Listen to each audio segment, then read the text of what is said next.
श्री कृष्ण ने पांडवों को बताए कलयुग के 5 कड़वे सत्य, जिनको सुनकर आपको शर्म आ जाएगी। दोस्तों, आज हम आपको द्वापर युग यानी कि पांडवों के युग के समय के एक ऐसे अध्याय के बारे में बताने जा रहे हैं जिसको सुनकर आपके होश उड़ जाएंगे।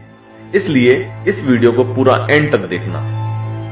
क्या आप सोच सकते हैं कि द्वापर युग में श्री कृष्ण ने पांडवों को कलयुग के ऐसे 5 कड़वे सत्य के बारे में बताया था जो आज के समय में बिल्कुल हूबहू वैसे ही हैं।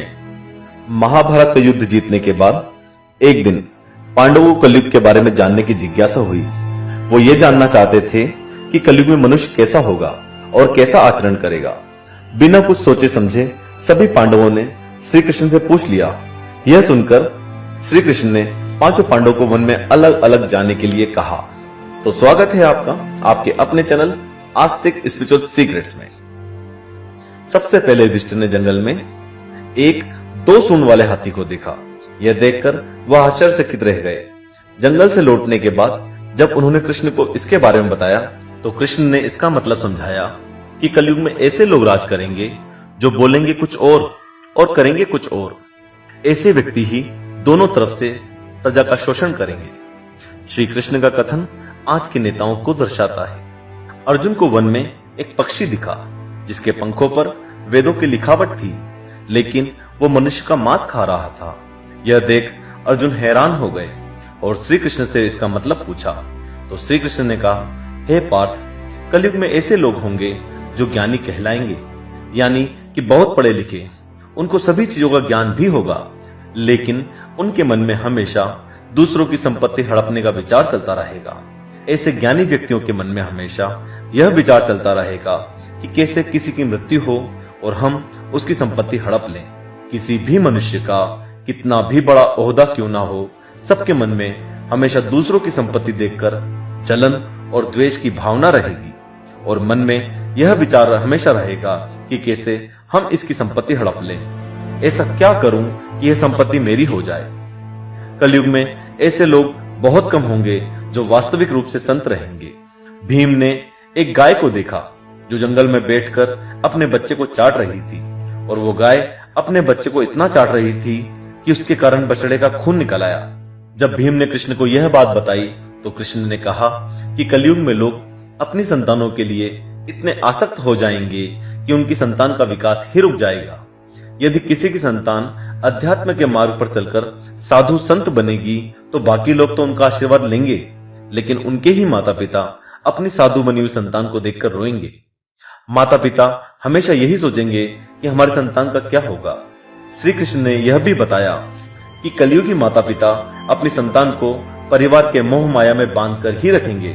इसके साथ साथ कृष्ण ने यह भी बताया कि तुम्हारा पुत्र तुम्हारा नहीं, उसकी पत्नी की अमानत है।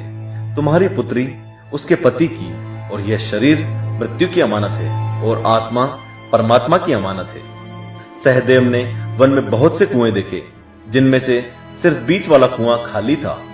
श्री कृष्ण ने इसका अर्थ बताते हुए कहा कि कलयुग में माता पिता अपने पुत्र पुत्री के विवाह या किसी समारोह या उत्सव में बहुत ज्यादा धन खर्च करेंगे।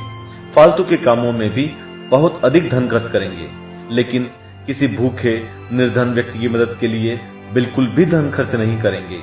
मदिरापान में, संभोग कर इंद्रियों की संतुष्टि में, नशा करने में और मांस खाने में बहुत अधिक धन खर्च किया जाएगा। और जो लोग ऐसी आदतों से दूर रहेंगे उन पर कलयुग का प्रभाव न होकर परमात्मा का प्रभाव होगा और वे हमेशा शांतिपूर्ण जीवन व्यतीत करेंगे।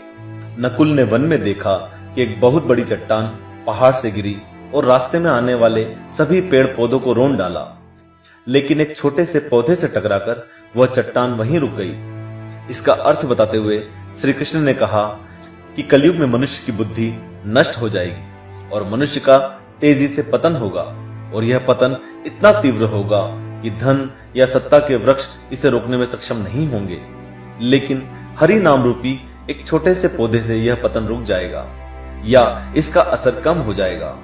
हरि नाम का कीर्तन करने से मनुष्य की बुद्धि प्रबल होगी और मनुष्य को सही गलत का निर्णय लेने में सहायता होगी।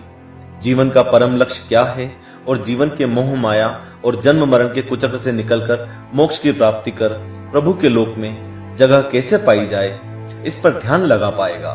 इसलिए हमें हमेशा अपने इष्ट की पूजा करते रहना चाहिए, जिससे हमारे शरीर में हमारे इष्ट के गुण आने लगेंगे। तो दोस्तों, ये है कलयुग के 5 कड़वे सत्य जो श्री कृष्ण ने द्वापर युग में पांडवों को बताए थे और आज बिल्कुल सत्य भी हैं। अगर हम इन सभी कड़वे सत्यों को अपने जीवन और अपनी आदतों से ही कंपेयर करके देखें तो लगभग सभी अवगुण हमारे अंदर हैं। इसमें आपकी कोई गलती नहीं, यह तो कलयुग का प्रभाव है। और अभी तक आपको इन सभी बुराइयों के बारे में पता नहीं था, लेकिन अब इस वीडियो को देखने के बाद हमें अपना जीवन में बदलाव लाना चाहिए और इन सभी बुराइयों से दूर हो जाना चाहिए और हरि नाम का या अपने इष्ट का स्मरण करते रहना चाहिए, क्योंकि ऐसा करने से हम जीवन मरण के इस कुचक्र से आजाद होकर मोक्ष की प्राप्ति कर सकेंगे और हमारी आत्मा प्रभु के लोक में जगह पाएगी। और यही है इस जीवन का परम लक्ष्य, बाकी सब तो मोह माया है। अगर आपको श्री कृष्ण का संदेश अच्छा लगा तो इस वीडियो को लाइक जरूर करें।